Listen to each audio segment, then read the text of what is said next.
नमस्कार दोस्तों, आप सभी का study for UPSC PC channel में स्वागत है। साइंस के एमसीक्यू हम लोग कर रहे थे, जिसमें फिजिक्स का 3 वीडियो मैं अपलोड कर चुका हूं। केमिस्ट्री के फिजिक्स के 6 वीडियो मैं अपलोड कर चुका हूं। केमिस्ट्री का यह तीसरा वीडियो होगा, जिसमें हम लोग केमिस्ट्री के इस प्रकार के सवाल हल करेंगे जो 71 में और एईडीओ में पूछे जा रहे हैं। उसी ट्रेंड पर हम लोग करेंगे।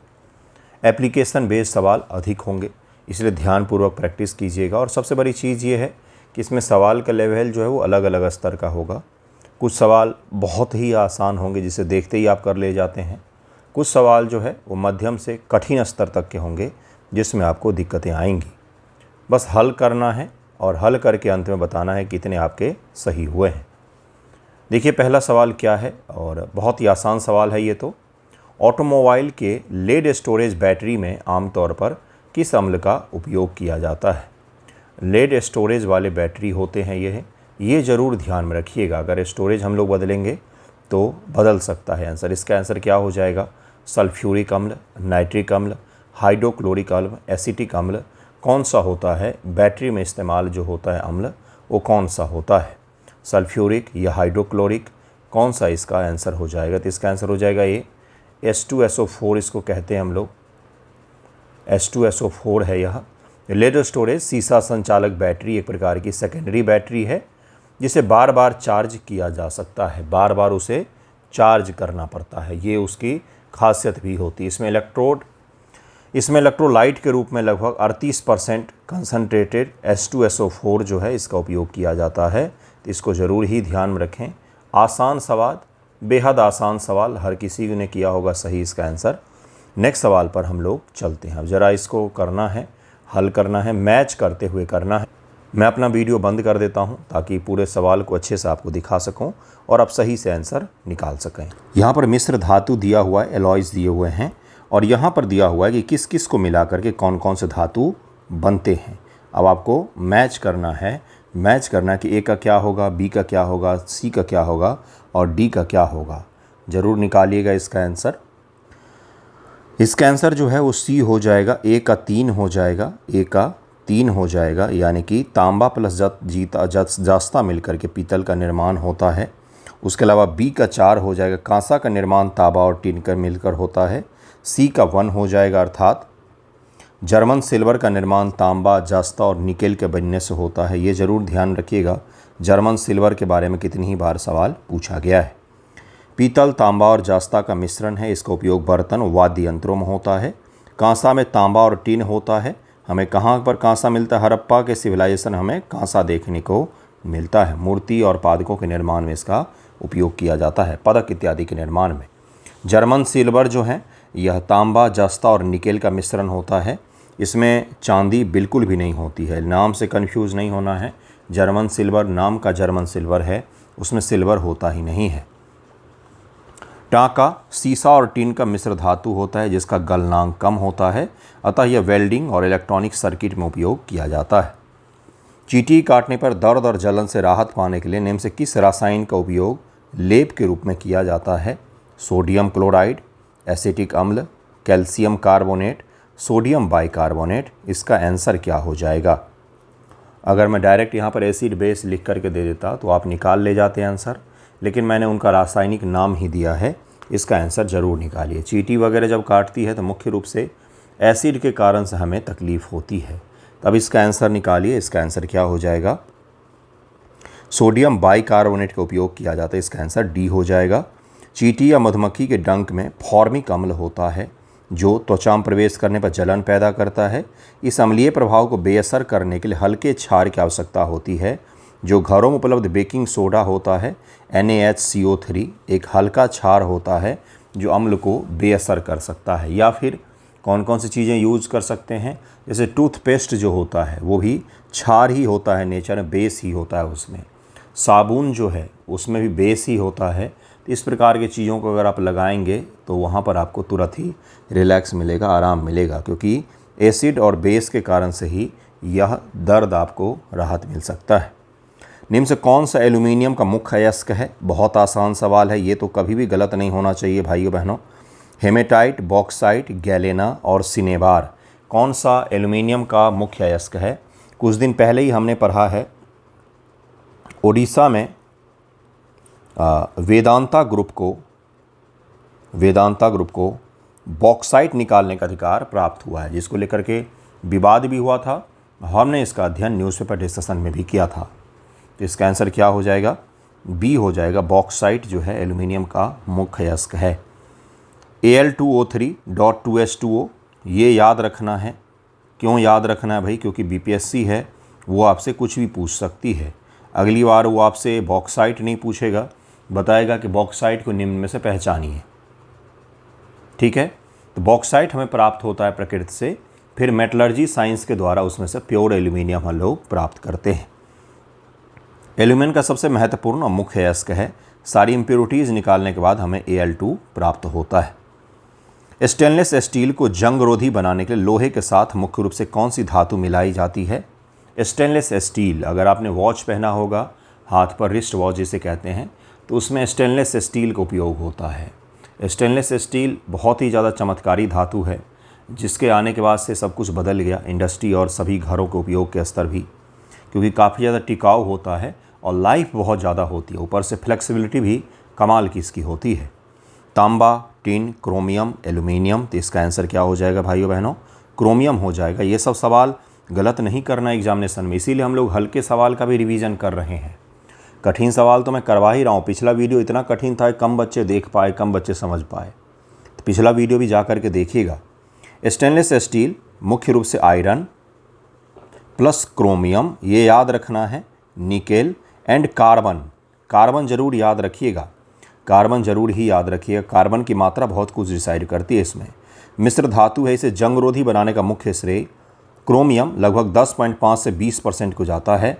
क्रोमियम हवा मौजूद ऑक्सीजन के साथ प्रतिक्रिया करके स्टील की सतह पर क्रोमियम ऑक्साइड की एक बहुत पतली और पारदर्शी परत बना लेता है। अब जिसके कारण से जब लोहे के ऊपर क्रोमियम का ऑक्साइड का पतली सी परत आ गई तो उसमें कभी भी जंग लगेगा ही नहीं। इससे लोहा जंग से बच जाती है। अगर लोहा, एक पानी का छोटा सा टब ले लिया, उसमें पानी भरा हुआ, इसमें लोहे को पूरी तरीके से हम डुबा कर रख देंगे तो इसमें कभी भी जंग नहीं लगेगी। क्यों? क्योंकि ऑक्सीजन के साथ इसको हवा भी चाहिए, तभी जाके वहाँ पर ऑक्सीडेशन की प्रक्रिया होगी और ऑक्सीडेशन की प्रक्रिया के जरिए ही जंग लगने का कार्य पूरा होता है। तो जब आप इसको हाफ डुबो करके और हाफ हवा में रख देंगे तब जाके इसमें जंग लगता है। तो चूँकि इसके ऊपर भी क्रोमियम की परत चल गई है, क्रोमियम ऑक्साइड की परत चल गई है, जिसके कारण से क्या होगा, लोहे में जंग नहीं लगेगा, हवा से इसका संपर्क नहीं हो पाता है। तो इसको ज़रूर याद रखिएगा। प्लास्टर ऑफ पेरिस के संबंध में निम्नलिखित कथन पर विचार करें। इसका रासायनिक सूत्र CaSO4.2H2O है। क्या ऐसा है क्या? इसे जिप्सम को 373 degree C kelvin 100 degree C पर गर्म करके प्राप्त किया जाता है। बताइए इसका आंसर क्या हो जाएगा? 273 में अगर 100 जोड़ेंगे तो कितना हो जाएगा? 373। तो केल्विन अलग होता है और सेल्सियस अलग होता है, 273 हमें ऐड करना पड़ता है ना। तो इसका आंसर क्या हो जाएगा? इसका आंसर केवल 1 यहाँ पर सही दिया हुआ है, केवल 1 यहाँ पर सही दिया हुआ है, दूसरा यहाँ पर गलत दिया हुआ है। सॉरी, पहला गलत हो जाएगा, दूसरा केवल सही है, दूसरा केवल यहाँ पर सही दिया हुआ है। ए इसका आंसर है, केवल 2 यहाँ पर सही है। कथन 1 गलत है, क्योंकि प्लास्टर ऑफ पेरिस का सूत्र कैल्शियम सल्फेट हेमीहाइड्रेट CaSO4.12H2O होता है। यहाँ पर लिखा हुआ है 2H2O, हाफ H2O होता है, ये आपको ध्यान में रखना चाहिए। CaSO4.2H2O गलत है, वह जिप्सम का है। जिप्सम अगर आपसे पूछे, जो पूछा जाता है बंधुओं, SO4.2H2O होता है। जबकि प्लास्टर ऑफ पेरिस के लिए क्या करते हैं, तो CaSO4.12H2O होता है। ये अंतर ज़रूर याद रखिएगा, इसमें कंफ्यूज नहीं होना है। जब जिप्सम को 373 केल्विन पर नियंत्रित रूप से गर्म किया जाता है तो ये अपने जल के अणुओं का कुछ हिस्सा खो देता और प्लास्टर ऑफ पेरिस बदल जाता है। तो इसको ज़रूर याद रखिएगा, इसको ज़रूर ही याद रखिएगा। प्रक्रिया को भी याद रखेंगे। सामान्य कमरे के तापमान पर निम्नलिखित में कौन सी एक अधातु नॉन मेटल तरल अवस्था में पाई जाती है? तरल अवस्था में पाई जाने वाली नॉन मेटल के बारे में पूछा जा रहा है। रूम टेम्परेचर पर क्या कोई मेटल भी है जो लिक्विड अवस्था में पाई जाती है? बताइए इसका आंसर क्या हो जाएगा? 7 का आंसर जो है, इसका आंसर हो जाएगा डी, ब्रोमीन है, ब्रोमीन। और पारा जो है यह एक धातु है जो रूम टेम्परेचर पर लिक्विड अवस्था में पाई जाती है। तो ये भी आप याद रख सकते हैं, इसको ज़रूर याद रखिएगा। आवर्त सारणी में केवल 2 ही तत्व कमरे के तापमान पर तरल अवस्था में होते हैं। यदि धातु के बारे में पूछा जाए तो पारा होगा, लेकिन यह धातु के बारे में पूछा गया इसलिए इसका आंसर ब्रोमीन हो जाएगा। ब्रोमीन हो जाएगा। तो पारा और ब्रोमीन एक धातु और एक अधातु, एक मेटल एक नॉन मेटल है। विशेष रूप से ध्यान में रखिएगा, स्टेटमेंट में कई बार एलिमिनेशन में आपको मदद मिल जाएगा। जैसे मान लीजिए मैं पारा और ब्रोमीन को हटा दूं, मैं आपसे पूछूं कि कोई भी धातु रूम टेम्परेचर पर लिक्विड अवस्था मौजूद नहीं होते हैं, पहला स्टेटमेंट। दूसरा स्टेटमेंट, कोई भी अधातु रूम टेम्परेचर पर लिक्विड अवस्था में नहीं होते हैं। 2 स्टेटमेंट दिए गए, ना कोई नाम दिया गया ना कुछ, लेकिन दोनों ही गलत हो जाएंगे। केमिस्ट्री में सबसे ज़्यादा एक्सेप्शन होता है बंधुओं। अम्ल का प्राकृतिक स्रोत, आपको ये देखना है कि अम्ल कौन से हैं और उनका प्राकृतिक स्रोत क्या है। सिरका, विनेगर, इमली, खट्टा दूध, दही, नींबू। तो इसका आंसर क्या हो जाएगा? इसका आंसर क्या हो जाएगा? इसका आंसर हो जाएगा बी, 4 2 1 3, 4 2 1 3 इसका आंसर हो जाएगा। सिरका में 5 से 8% एसिडिक अम्ल मौजूद होते हैं। इमली में टार्टरिक अम्ल पाया जाता है। खट्टे दूध या दही में लैक्टिक एसिड मौजूद होते हैं। नींबू और संतरे जैसे खट्टे फलों में साइट्रिक अम्ल मौजूद होते हैं। अम्ल को मैच करने के लिए आपको दिया जाता है कि अम्ल को मैच करिए सामने से। तो इसका आंसर बी हो जाएगा। लौह धातु को जंग लगने से बचने के लिए उस पर जस्ते की परत चढ़ाने की प्रक्रिया को क्या कहा जाता है? लोहे को जंग से बचाने के लिए हम लोग जो जस्ते की परत उस पर चढ़ाते हैं, उस प्रक्रिया को, उस प्रोसेस को क्या कहा जाता है? वोल्केनाइजेशन, एनोडाइजेशन, एनोडीकरण, गैल्वेनीकरण या यश दलेपन कहते हैं जिसको, गैल्वेनाइजेशन जिसको कहा जाता है, इलेक्ट्रोप्लेटिंग। क्या इसका आंसर हो जाएगा? किस प्रोसेस के जरिए जस्ते की परत चढ़ाई जाती है? प्रोसेस क्या हो जाएगा? तो इसका आंसर हो जाएगा सी, अर्थात गैल्वेनीकरण। गैल्वेनीकरण इसको हम लोग कहते हैं, गैल्वेनाइजेशन इसको कहते हैं। रस्ट से बचाने के लिए पिघले हुए जस्ते की एक सुरक्षात्मक परत चढ़ाई जाती है, इसको गैल्वेनाइजेशन कहते हैं। गैल्वेनाइजेशन कहते हैं। जस्ता लोहे की तुलना में ऑक्सीजन के प्रति अधिक प्रतिक्रियाशील होता है, इसलिए यह स्वयं ऑक्सीकृत हो जाता है, लोहे को सुरक्षित रखता है। मानव का रक्त का सामान्य पीएच कितना होता है? मानव के रक्त का तो 7.4 होता है। मानव के रक्त की एक बहुत बड़ी खासियत होती है कि एसिड और बेस कितना भी मिला लीजिए इसमें, रक्त अपना पीएच को अपने आप ही स्वतः रूप से मेंटेन कर सकता है। तो ये इसकी बहुत बड़ी प्रॉपर्टी होती है। मानव रक्त का पीएच मान 7.35 से 7.45 के बीच में होता है, औसतन 7.4 माना जाता है। 7 से अधिक पीएच होने के कारण रक्त की प्रकृति हल्की क्षारीय होती है। मानव शरीर सुचारू रूप से कार्य करे इसी संकीर्ण पीएच रेंज को बना करके इसे रखता है। बफर सिस्टम द्वारा इसको नियंत्रित किया जाता है और रक्त अपना पीएच खुद ही स्वतः रूप से कंट्रोल कर सकती है। इसके बारे में मैंने आपको पहले ही समझाया, तो इसका आंसर ए हो जाएगा। नेक्स्ट सवाल पर चलते हैं हम लोग। नेक्स्ट सवाल तो बहुत ही आसान है भाई, आज तो सारे बोनस वाले सवाल मिल गए। इन सब सवालों को कभी गलत मत कीजिएगा। सोडियम और पोटेशियम धातुओं को मिट्टी के तेल में डुबो कर क्यों रखा जाता है? ये हवा और नमी के संपर्क में जैसे ही आते हैं ना, जैसे ही आएंगे हवा और नमी के संपर्क में ये आग पकड़ लेते हैं, इसके कारण से इनको मिट्टी के तेल में डुबो करके रखा जाता है। सोडियम और पोटेशियम अत्यंत प्रतिक्रियाशील धातुएं हैं। कमरे के तापमान पर हवा मौजूद ऑक्सीजन या नमी के संपर्क में आते ही अत्यधिक उष्माक्षेपी प्रतिक्रिया करती हैं और तुरंत आग पकड़ लेगी। मिट्टी का तेल हाइड्रोकार्बन का मिश्रण है जो हवा और नमी को इन धातुओं तक नहीं पहुंचने देता है, इसीलिए मिट्टी के तेल में ही उनको डुबा करके रखा जाता है, क्योंकि वह हाइड्रोकार्बन से बना हुआ है। पीने के पानी को शुद्ध करने के लिए व्यावसायिक रूप से किस रसायन का उपयोग किया जाता है जो निलंबित अशुद्धियों का स्कंदन करता है? तो इसका आंसर क्या हो जाएगा? ब्लीचिंग पाउडर, पोटाश फिटकरी, पोटेशियम परमैंगनेट, सोडियम कार्बोनेट। पीने के पानी को शुद्ध करने के लिए कमर्शियल पर्पस से किसका उपयोग किया जाता है? कमर्शियली पूछा जा रहा है, किसका उपयोग किया जाता है? Bleaching powder, potassium alum, potassium permanganate या सोडियम कार्बोनेट। इसका आंसर क्या हो जाएगा? इसका आंसर बी हो जाएगा। पोटाश फिटकरी का उपयोग किया जाता है, पोटेशियम एलम जिसको कहते हैं। पोटाश फिटकरी का उपयोग मटमैले पानी को साफ करने के लिए किया जाता है। पानी मौजूद मिट्टी के कण ऋणावेशित कोलाइड होते हैं जो आपस में नहीं जोड़ते हैं। इसको ज़रूर याद रखिएगा, ये वो कॉन्सेप्ट हो गया जहाँ से सवाल बनेगा आपके प्रीलियम में।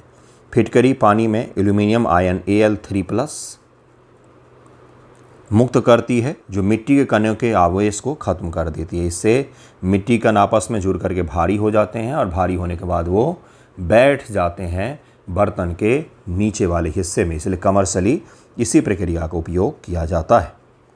अम्लराज के संबंध में कथन पर विचार करें। 4 ऑप्शंस दिए गए हैं।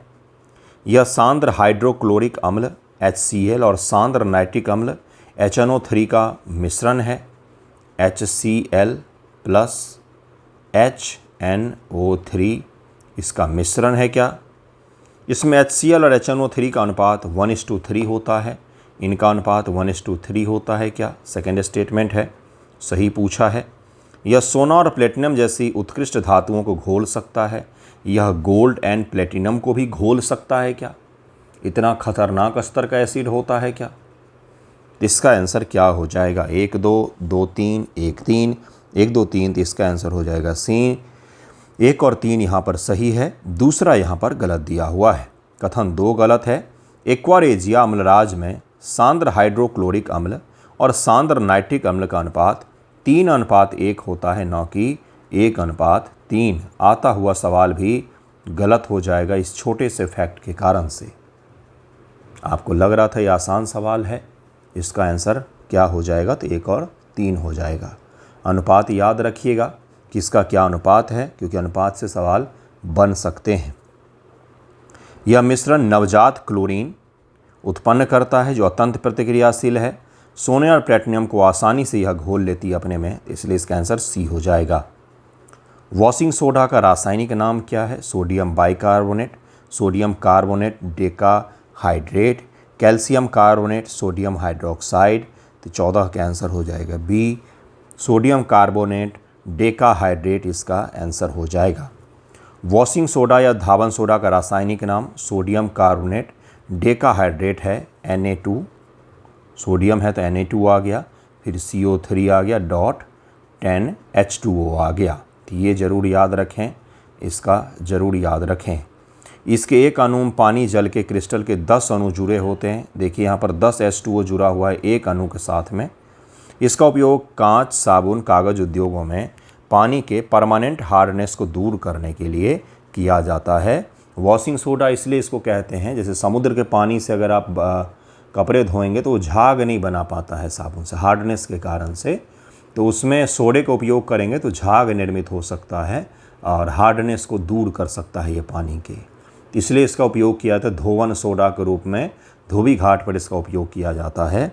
इसका आंसर बी हो जाएगा। गांव घर में पहले के ज़माने में जब डिटर्जेंट नहीं पहुंचा था तब सोडे से ही कपड़े को धोया जाता था। सीसा और टिन के मिश्र धातु जिसका उपयोग विद्युत तारों को आपस में जोड़ने के लिए किया जाता है क्या कहलाती हैं? सीसा और टिन की मिश्र धातु जिसका उपयोग विद्युत तारों को आपस में जोड़ने के लिए किया जाता है, वेल्डिंग के लिए किया जाता है, यह क्या कहलाती है? तो इसको सोल्डर टांका हम लोग कहते हैं। टांका सीसा और टिन से बनी एक अत्यंत उपयोगी मिश्र धातु है। सीसा टिन का गलनांक अपेक्षाकृत अधिक होता है, लेकिन जब इन्हें मिलाया जाता है तो बनने वाले टांका का गलनांक बहुत कम हो जाता है। इसी गुण के कारण इनका उपयोग इलेक्ट्रॉनिक सर्किट बोर्ड में तारों को आसानी से पिघलाकर जोड़ने के लिए किया जाता है। किसी गांव घर के मिस्त्री को आपने काम करते देखा है क्या? जो आईसी पर काम करते हैं तारों को जोड़ने के लिए। कभी रेडियो खोला है क्या अपने घर का? रेडियो में छोटे छोटे पिघला कर उनको जोड़ा हुआ रहता है, तो पिघलाने के लिए इसी का उपयोग किया जाता है। यही है जो पिघल करके उस पर गिरता है और वो उसको फिर परमानेंट तरीके चिपका देता है। इसको ज़रूर याद रखिएगा। उच्च शुद्धता वाले अर्धचालकों जैसे जर्मेनियम और सिलिकॉन को प्राप्त करने के लिए धातु कर्म में किस विशिष्ट विधि का उपयोग किया जाता है? मेटलर्जी में सेमीकंडक्टर्स और जर्मेनियम एंड सिलिकॉन को प्राप्त करने के लिए किस विधि का उपयोग किया जाता है? किस विधि का उपयोग किया जाता है? बताइए, इसका आंसर क्या हो जाएगा? बैन आर्केल विधि, निक्षालन लिंचिंग, मोड प्रक्रिया, मंडल परिष्करण, जोन रिफाइनिंग। तो इसका आंसर क्या हो जाएगा? डी इसका आंसर हो जाएगा।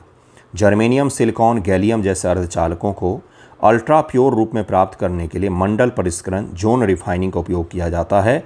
यह इस सिद्धांत पर काम करता है कि अशुद्धियाँ ठोस धातु की तुलना में पिघलाई हुई धातु में अधिक घुलनशील होती हैं।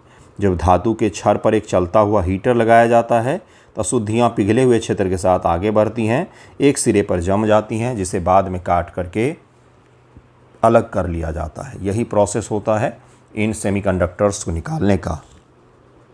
गोल्ड सिल्वर के निष्कर्षण में प्रयुक्त होने वाली मैकआर्थर फॉरेस्ट साइनाइड प्रक्रिया, मैकआर्थर फॉरेस्ट साइनाइड प्रक्रिया, ये इनका नाम था, साइनाइड प्रक्रिया इसको कहते हैं, के संबंध में निम्नलिखित कथन पर विचार करें।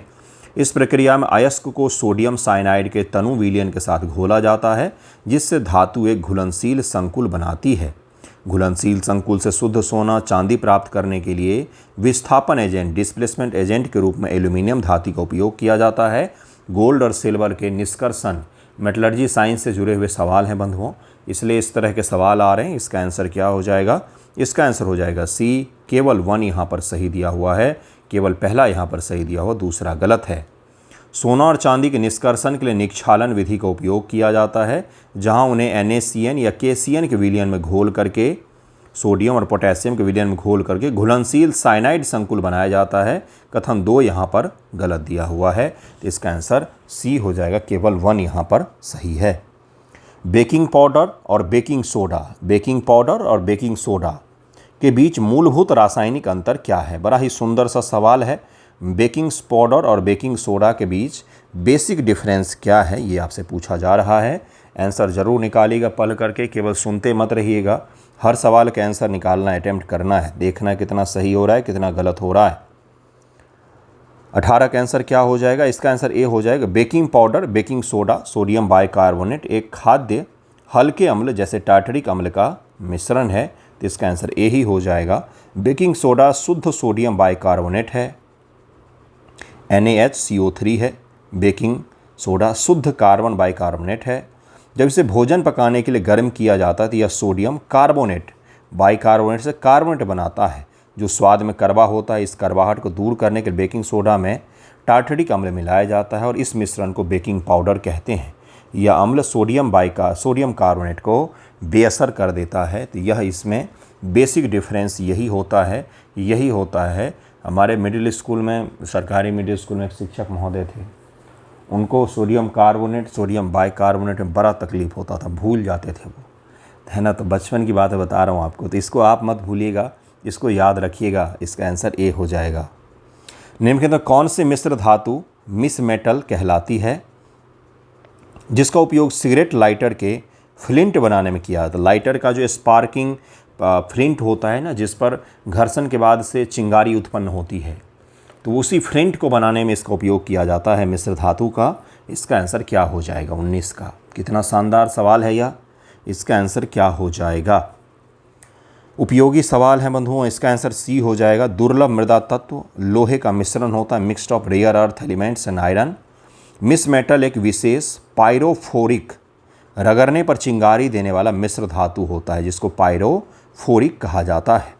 इसमें लगभग 95% रेयर अर्थ एलिमेंट्स जैसे सीरियम और लैंथेनम होता है, 5% आयरन और थोड़ी मात्रा में सल्फर, कार्बन, कैल्शियम इत्यादि भी मिलाए जाते हैं। जब इसे खुरदुरी सतह पर रगड़ा जाता है तो यह अत्यधिक चिंगारी पैदा करती है, इसलिए इसका उपयोग गैस लाइटर या सिगरेट लाइटर के फ्लिंट के रूप में इसका उपयोग किया जाता है।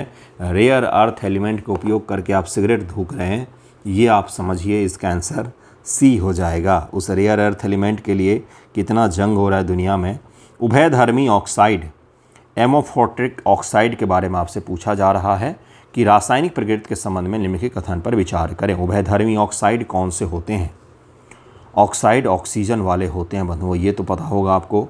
उभयधर्मी ऑक्साइड वे होते हैं जो केवल अम्ल एसिड के साथ प्रतिक्रिया करते हैं, क्षार के साथ नहीं करते हैं। क्या सच है ये?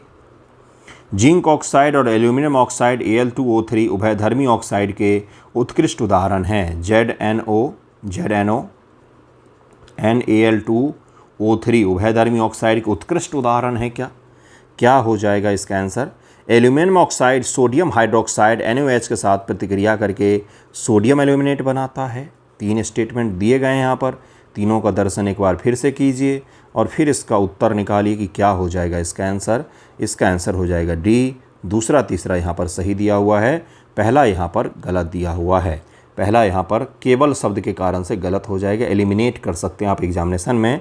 और अगर आप पहला एलिमिनेट करेंगे तो आपका आंसर निकल कर के डी आ जाएगा। 2-3 नहीं पता हो तो भी निकाल सकते, एग्जामिनेशन के ट्रिक्स होते हैं कुछ।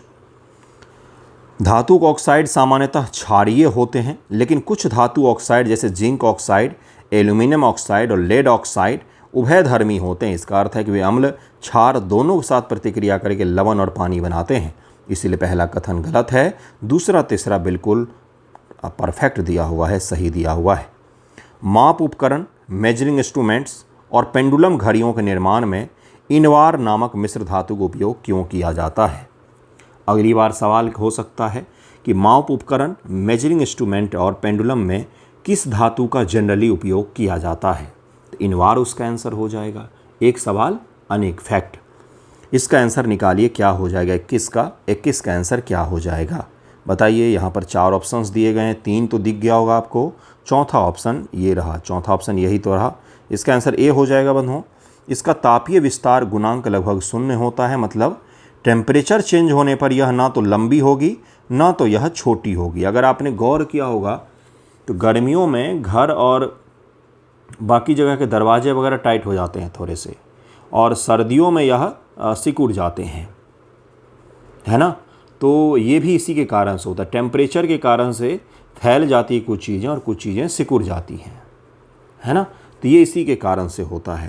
तो इनवार जो है लोहा आयरन 64%, निकेल 36%। और अगली बार ये भी पूछ सकता है कि इनवार में मुख्य रूप से कौन से 2 कंपोनेंट होते हैं? तो आयरन एंड निकेल होते हैं। कि एक अनूठी मिश्र धातु है। इनवार शब्द अपरिवर्तनीय से बना है। इसका तात्पर्य विस्तार गुणांक से है, थर्मल एक्सपेंशन से है, अर्थात तापमान बढ़ेगी घटेगी लेकिन इनकी लंबाई बढ़ेगी घटेगी नहीं।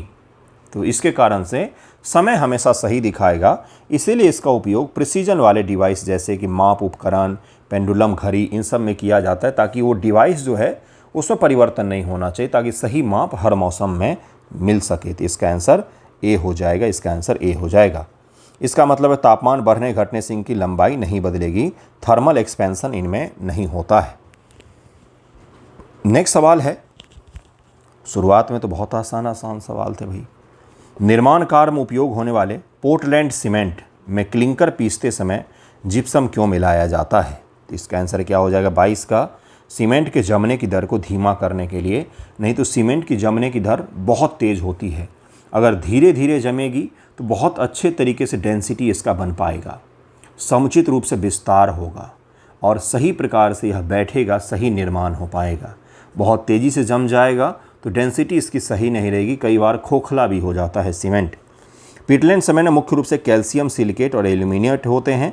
जब सीमेंट पानी मिलाया जाता है तो ट्राई कैल्शियम एल्यूमिनेट के कारण से वेरी वेरी वेरी इंपॉर्टेंट बहुत तेज़ी से जमता है। अगली बार सवाल पूछेगा सीमेंट किसके कारण बहुत तेज़ी से जमता है? तो ट्राई कैल्शियम एल्यूमिनेट के कारण से, जिससे कारीगरों को काम करने का समय मिल पाता है और सीमेंट को भी बैठने का समय मिल पाता है। इसे रोकने के लिए सीमेंट में जिप्सम CaSO4.2H2O मिलाया जाता है। जिप्सम एक रिटार्डर के रूप में काम करता है, सीमेंट की जमने की प्रक्रिया को थोड़ा सा धीमे कर देता है। तो इसका आंसर बी हो जाएगा, इसका आंसर बी हो जाएगा। मानव रक्त का pH मान हमेशा 7.35 से 7.45 के बीच में स्थिर रहता है, चाहे हम अम्लीय क्षारीय भोजन क्यों न खाएं, जैसे खट्टा आम की चटनी खा लो या मीठा आम खा लो, लेकिन हमारा खून तो वैसा का वैसा ही रहता है। रक्त में इस pH को स्थिर रखने वाले बफर विलियम के संबंध में निम्न कथन पर विचार करें। बफर विलियन उसी विलियन को कहा जाता है जो अपने pH वैल्यू को, pH का फुल फॉर्म क्या होता है? Pseudo concentration of hydrogen ion होता है। क्या बोला मैंने? अब इसके डीप में चले जाएंगे, फिर लॉग वगैरह की वैल्यू आ जाती है कि कैसे pH निकाला जाता है। तो pseudo concentration of hydrogen ion इसका फुल फॉर्म होता है। बस आप इतना ध्यान में रखेंगे। ये सवाल पूछा गया बीपीएससी में, इसलिए मैंने बताया आपको। Pseudo concentration of hydrogen ion, hydrogen ion के आधार पर ही तय होता है कि एसिडिक होगा या फिर बेस होगा नेचर में। अब जरा इस सवाल को देखिए, तो pH होता है, pH बैलेंस हो जाता है, तो इसको बफर विलियन हम लोग कहते हैं। और उसी के संबंध में यह सवाल है। बफर विलियन वे होते हैं जो थोड़ी मात्रा में अम्ल या क्षार मिलाए जाने पर pH मान में बदलाव का विरोध करते हैं। मानव रक्त में मुख्य रूप से कार्बोनिक अम्ल और बाइकार्बोनेट आयन का मिश्रण बफर के रूप में कार्य करता है। तो इसका आंसर क्या हो जाएगा? इसका आंसर सी हो जाएगा। दोनों को दोनों सही दिए हुए हैं, बिल्कुल दोनों स्टेटमेंट सही दिए हुए हैं, दोनों सही दिए हुए हैं। ज़रूर याद रखिएगा, वेरी वेरी वेरी इम्पॉर्टेंट, भाई इसको ज़रूर याद रखिएगा। औद्योगिक जल शोधन में बॉयलर में पानी की अस्थायी कठोरता को दूर करने के लिए इस्तेमाल की जाने वाली कैल्गन प्रक्रिया में किस रसायन का उपयोग किया जाता है? कैल्गन प्रक्रिया क्या है भाई? तो यह कमर्शियल स्तर पर, इंडस्ट्रियल लेवल पर पानी के हार्डनेस को दूर करने की प्रक्रिया है, जिसको कहते हैं कैल्गन प्रक्रिया। और इसमें सोडियम हेक्सामेटाफॉस्फेट मिलाया जाता है, इसको ज़रूर याद रखिएगा। सोडियम हेक्सामेटाफॉस्फेट मिलाया जाता है, इसको ज़रूर याद रखें। औद्योगिक इंडस्ट्री के लेवल पर मैं कह रहा हूँ, परमानेंट हार्डनेस को दूर करने के लिए। पानी की अस्थायी कठोरता कैल्शियम और मैग्नीशियम के क्लोराइड और सल्फेट लवणों के कारण से होती है। कैल्गन का व्यावसायिक अर्थ होता है कैल्शियम गोन। कैल्गन शब्द कहाँ से आया? कैल्शियम गोन, पानी से कैल्शियम को निकाल देना। इसका रासायनिक नाम सोडियम हेक्सामेटाफॉस्फेट होता है। हेक्सा है तो 6 बार सोडियम आ गया, 6 बार पोटेशियम आ गया और 18 आ गया ऑक्सीजन। तो इसका आंसर क्या हो जाएगा? हेक्सामेटाफॉस्फेट। हेक्सामेटाफॉस्फेट। जब कैल्शियम को कठोर पानी में डाला जाता है, मैंने इसको पोटेशियम बोल दिया, ये फॉस्फेट है, ठीक है। ये कैल्शियम और मैग्नीशियम आयन के साथ क्रिया करके घुलनशील संकुर बना लेता है। इसमें वे आयन पानी में रहते हैं, लेकिन वो बर्तन में पपड़ी नहीं बनाते या साबुन के साथ प्रतिक्रिया नहीं करते हैं। तो इसका आंसर ए हो जाएगा। दंत क्षय, जो आपके दांत में क्षय हो जाता है, को रोकने के लिए टूथपेस्ट में अक्सर फ्लोराइड मिलाया जाता है। और फ्लोराइड टूथपेस्ट में आवश्यक होता है, लेकिन फ्लोराइड की अधिकता से आपको बीमारी भी हो सकती है, ठीक है। तो कभी कभी इम्प्योरिटीज़ आपके काम की होती है, लेकिन उस इम्प्योरिटीज़ को अगर ज़्यादा मिला दिया जाए तो बहुत ज़्यादा नुकसान भी हो जाता है। तो टूथपेस्ट में फ्लोराइड मिलाया जाता है। फ्लोराइड दांतों की सुरक्षा किस प्रकार से करता है? यह मुंह में मौजूद लार के पीएच को 2 तक गिरा करके सभी बैक्टीरिया को नष्ट कर देता है। यह दांत के इनेमल को फ्लोरोएप्टेटाइड में बदल देता है, जो अम्ल के प्रति अधिक प्रतिरोधी होता है। यह दांतों पर कैल्शियम कार्बोनेट की एक मोटी बाहरी सुरक्षात्मक परत बनाता है। यह दांतों को सफ़ेद करने के लिए मजबूत ब्लीचिंग एजेंट के रूप में कार्य करता है। तो इसका आंसर क्या हो जाएगा? इसका आंसर हो जाएगा बी। इसका आंसर बी हो जाएगा। दरअसल में इनेमल जो होता है, ये हमारे शरीर के सबसे कठोर हिस्से में से एक है, अपने दांत की सबसे बाहरी परत। लेकिन हुआ क्या, समय के साथ में पहले लोग दातुन से करते थे, नीम के दातुन से। तो नीम के दातुन बहुत ही कड़वा होता है, तो बेस होता है, उस नेचर में बेस होता है। तो एसिड और बेस का अगर सही से बना हुआ रहे बैलेंस आपके मुख में, तो कभी आपका दांत खराब नहीं होगा। हिमालय ताजमहल क्यों ख़राब हो रहा है? क्योंकि एसिड रेन हो रहा है। तो वो भी तो कैल्शियम कार्बोनेट का ही बना हुआ है, संगमरमर, जिसका आपका दांत बना हुआ है, तो उस पर भी पीलापन उसी कारण से आ जाता है। तो एसिड यानी कि खट्टा चीज़ अगर कम खाएं, या खाने के तुरंत बाद अगर कुल्ला किया जाए, या फिर टूथपेस्ट या ब्रश या फिर दातुन इस प्रकार का यूज़ किया जाए जो अम्लीय हो नेचर में, जगह पर क्षारीय हों, यानी कि खट्टा की जगह पर कड़वा हो, नीम जैसी चीज़ें हो जिसमें बेस होता है, तो आपका दांत हमेशा ही सुरक्षित रहता है। इसलिए जिनको पेट में एसिडिटी वगैरह की बीमारी होती है, उनके मुंह से भी दुर्गंध आता है, दांत भी उनके खराब होते हैं, सब इसी कारण से होता है। तो इसको ज़रूर याद रखिएगा। फ्लोरोएप्टेटाइड में बदल देता है, और यह हमारे इनेमल को, दांत के बाहरी आवरण को सुरक्षित रखता है। इसीलिए टूथब्रश भी ज़्यादा हार्ड वाला नहीं करना चाहिए, नहीं तो इनेमल घिस जाएंगे आपके और दांत बेकार हो जाएगा। तो ये सब चीज़ें बचनी चाहिए। तो इसका आंसर बी हो जाएगा। इसका आंसर बी हो जाता है। हमारे दांत की सबसे बाहरी परत इनेमल मुख्य रूप से हाइड्रोक्सी एप्टाइड Ca10 PO4 OH2 से बनी होती है, जो शरीर का सबसे कठोर पदार्थ है। लेकिन हम लोग अपने गलत एक्टिविटी से दांत को इतना तेज़ घसते हैं सुबह में, जैसे पता नहीं मल खा लिया हो, गंदगी खा ली हो। दांत को घसना भी नहीं होता इतना तेज़, नॉर्मल तरीके से घसना होता है, जिससे सुरक्षित रहे वो। जब मुंह के बैक्टीरिया चीनी को तोड़कर अम्ल, लैक्टिक अम्ल बनाते हैं, तो pH 5.5 से कम हो जाता है, तो इनेमल घुलने लगता है। टूथपेस्ट का फ्लोराइड इनेमल के साथ प्रतिक्रिया करके फ्लोरोएप्टेटाइड में बदल देता है। यह नया पदार्थ सामान्य इनेमल की तुलना में अम्लों के प्रति बहुत अधिक कठोर और संक्षारण प्रतिरोधी होता है, और आपके दांत को बचाता है। इसीलिए मीठा और खट्टा कम खाएंगे तो दांत सुरक्षित रहता है। इसीलिए कहा जाता है डॉक्टरों के द्वारा कि खट्टा और मीठा कम खाएं, या खाएं तो तुरंत कुल्ला ज़रूर करना चाहिए। लवणों के जल अपघटन के सिद्धांत के संबंध में निम्नलिखित कथन पर विचार करें। एक मजबूत अम्ल और मजबूत क्षार से बना लवण पानी में घुलने पर पूरी तरीके से उदासीन विलयन बनाता है, जैसे NaCl। एक मजबूत अम्ल और कमज़ोर क्षार से बना लवण पानी में घुलने पर क्षारीय एल्केलाइन जिसका pH 7 से ज़्यादा है विलयन बनाता है, जैसे अमोनियम क्लोराइड। तो इसका आंसर क्या हो जाएगा? मजबूत अम्ल, मजबूत क्षार, मजबूत अम्ल और कमज़ोर क्षार, इन दोनों का मिश्रण से क्या बनता है? तो इसका आंसर हो जाएगा सी, अर्थात केवल 1 सही है यहाँ पर। बिल्कुल केवल 1 यहाँ पर सही है। HCl मजबूत अम्ल, NaOH को मिलाएंगे तो NaCl नमक और H2O पानी प्राप्त होता है। HCl मिला रहे हैं किसमें? NaOH में, इससे NaCl प्लस H2O प्राप्त होगा। कथन 2 गलत है। जब एक मजबूत अम्ल कमज़ोर क्षार से मिलता है HCl को NaOH से बना तो NH4Cl बनता है, जो मजबूत अम्ल का प्रभाव रहता है इस पर। तो इसलिए पानी में घुलने पर इसका विलयन अम्लीय होगा, pH <7 होगा। तो दूसरा इसलिए गलत दिया हुआ था।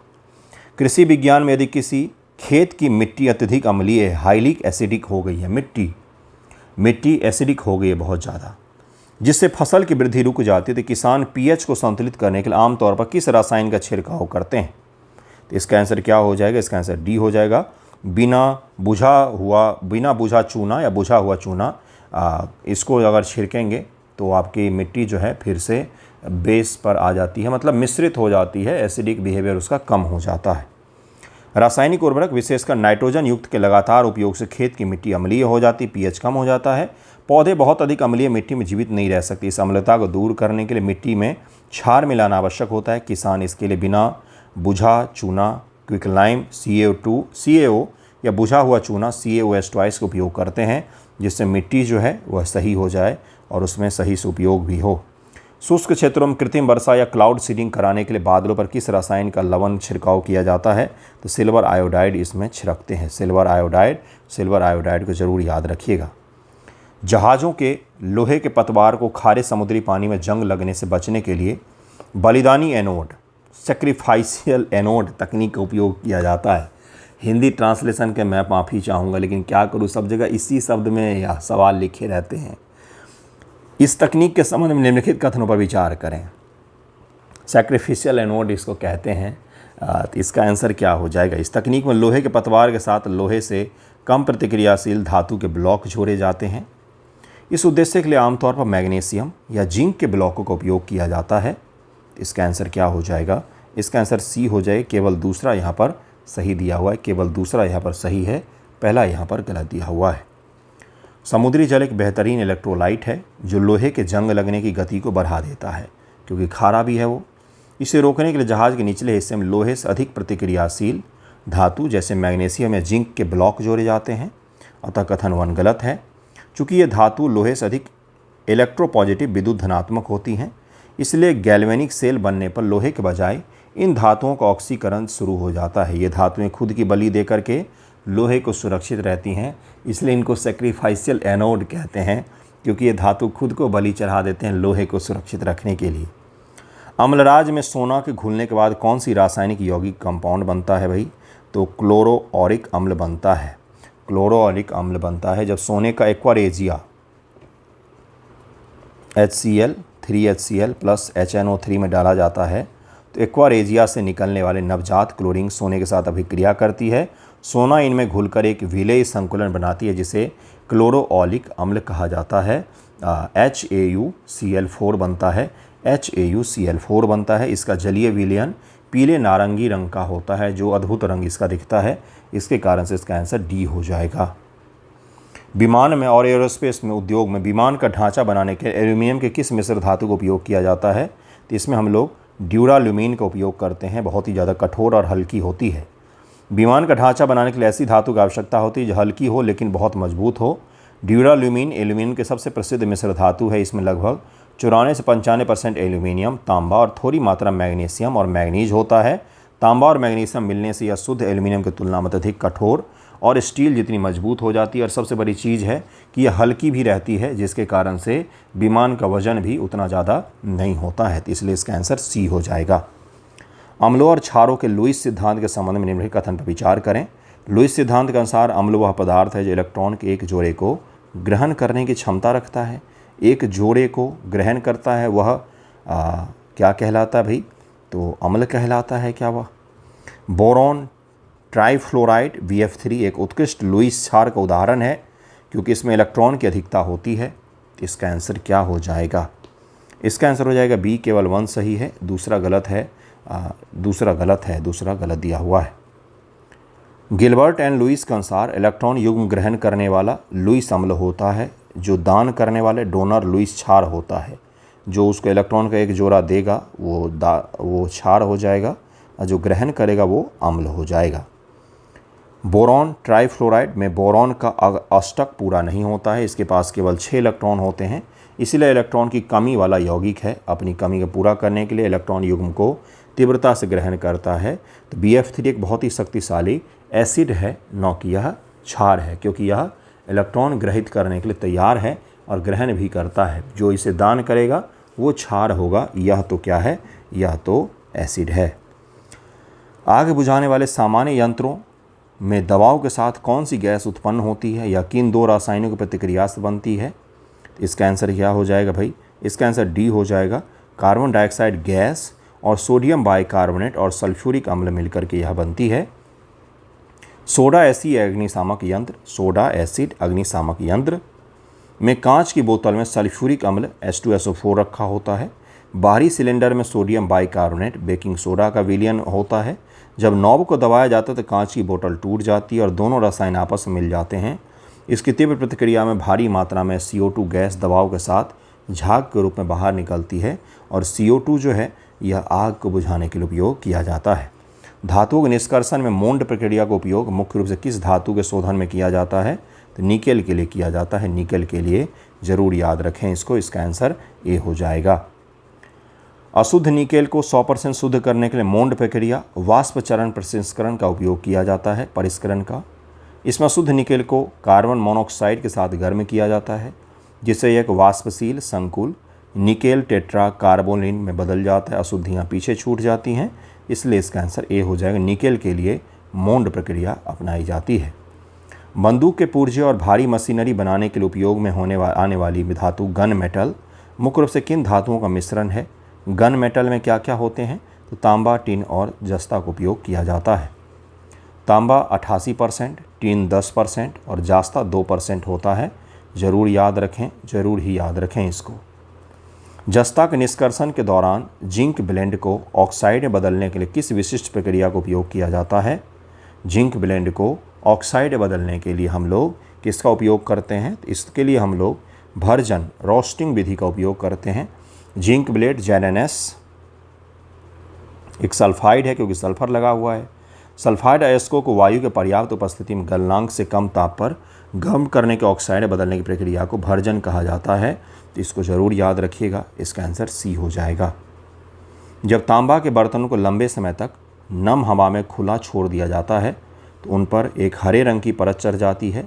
यह हरा पदार्थ मुख्य रूप से क्या होता है? तांबा पर आपने देखा होगा हरे रंग की परत चढ़ जाती है। तो इसका आंसर क्या हो जाएगा? इसका आंसर ए हो जाएगा, कॉपर कार्बोनेट होता है ये। जब तांबा नम हवा O2, CO2, H2O इत्यादि के संपर्क में आता है तो संक्षारित होकर के एक हरी परत बनाता है। यह हरा पदार्थ बेसिक कॉपर कार्बोनेट होता है, जो कॉपर कार्बोनेट और कॉपर हाइड्रोक्साइड का मिश्रण होता है। निम्न से किस अम्ल का उपयोग मुख्य रूप से सीसा संचायक बैटरी में किया जाता है? लेड स्टोरेज बैटरी में किया जाता है। ये तो ऊपर भी हमने किया है। सल्फ्यूरिक अम्ल का उपयोग किया जाता है। इसका आंसर डी हो जाएगा। ड्यूरालुमीन मिश्र धातु के निर्माण में एल्यूमिनियम के साथ मुख्य रूप से कौन सी धातु मिलाई जाती है? अभी ड्यूरालुमीन आया था, भूल गए होंगे आप। बहुत कठोर होता है, बहुत ही ठोस होता है, बहुत मजबूत होता है। विमान इत्यादि में इसका उपयोग किया जाता है। इसका आंसर क्या हो जाएगा? इसका आंसर बी हो जाएगा, तांबा का। ड्यूरालुमीन एक हल्की बेहद मजबूत धातु है जिसे मुख्य रूप से एल्यूमिनियम 95%, 4% तांबा होता है, बाकी में 1% मैग्नीशियम और मैंगनीज भी होता है। धातुओं के परिष्करण की वॉन ऑर्केल विधि के संबंध में कथन पर विचार करें। वॉन ऑर्केल विधि, यह विधि मुख्य रूप से टाइटेनियम और जिरकोनियम जैसी धातुओं को अति शुद्ध रूप में प्राप्त करने के लिए प्रयोग की जाती है। इस प्रक्रिया में अशुद्ध धातु को आयोडीन के साथ गर्म करके एक वाष्पशील यौगिक बनाया जाता है। तो इसका आंसर हो जाएगा सी, दोनों कथन यहाँ पर बिल्कुल सही दिए हुए हैं। वॉर्न ऑलकेट विधि धातु के निष्कर्षण जुड़ा हुआ है, ये आप याद रखें, इसका आंसर सी हो जाएगा। मिल्क ऑफ मैग्नीशिया जिसका उपयोग एंटासिड के रूप में किया जाता है का रासायनिक नाम क्या है? तो मैग्नीशियम हाइड्रोक्साइड का नाम है इसका। मिल्क ऑफ मैग्नीशिया का रासायनिक नाम मैग्नीशियम हाइड्रोक्साइड है। यह एक हल्का क्षार है जो पेट में अत्यधिक हाइड्रोक्लोरिक अम्ल को बेअसर करके एसिडिटी से राहत दिलाता है। इसलिए एसिडिटी से बचने वाले जो दवाइयाँ होती हैं, जो उसको आप खाते हैं या पीते हैं, उसमें आपको मिल्क ऑफ मैग्नीशिया देखने को मिलता है। तो इसका आंसर डी हो जाएगा। नेक्स्ट क्वेश्चन है मैग्नेटाइट, गैलेना और सिनेबार और कैलामाइन, वो आपको संबंधित धातु से इनको मैच करना है। ये खनिज और अयस्क हैं, ये किसके अयस्क हैं उसे आप मैच करेंगे। तो इसका आंसर क्या हो जाएगा भाई? इसका आंसर ए हो जाएगा। मैग्नेटाइट लोहे का प्रमुख अयस्क है, गैलेना सीसा का, सिनेबार पारा का और कैलामाइन जास्ता का है। अयस्कों के सवाल तो आसान होते हैं बंधुओं, आसानी से आप इसे निकाल सकते थे। समुद्री जहाज के लोहे के पतवार को खारे पानी में जंग लगाने के लिए, ये तो हम कर चुके हैं, ये सवाल रिपीट हो गए हैं कुछ कुछ। लवणों के संबंध में वाटर ऑफ क्रिस्टलाइजेशन के संदर्भ में निम्नलिखित कथन पर विचार करें। Water of crystallisation, washing soda के एक अणु में क्रिस्टलन के 5 जल अणु होते हैं। नीला थोथा गर्म करने पर अपना क्रिस्टलन खो देता है और रंगहीन सफ़ेद हो जाता है। तो इसका आंसर हो जाएगा सी। दूसरा यहाँ पर सही दिया हुआ है, पहला गलत है। वॉशिंग सोडा Na2CO3.10H2O के एक अणु में क्रिस्टलन के 10 जल अणु होते हैं। कथन 2 सही दिया हुआ है। नीला थोथा नीले रंग का ही होता है, गर्म करने पर जल के अणु खो देता है और निर्जल कॉपर सल्फेट बन जाता है जो सफ़ेद और रंगहीन होता है। तो इसका आंसर सी हो जाएगा। इसमें 44 के करीब में सवाल थे, वो हमने कंप्लीट कर लिए हैं। कैसा लगा है वीडियो ज़रूर ही बताइएगा। इसके नेक्स्ट वीडियो में इसके आगे के सवाल करेंगे और नेक्स्ट चैप्टर के क्वेश्चंस भी हम लोग करेंगे। थैंक यू सो मच आप सभी का वीडियो देखने के लिए।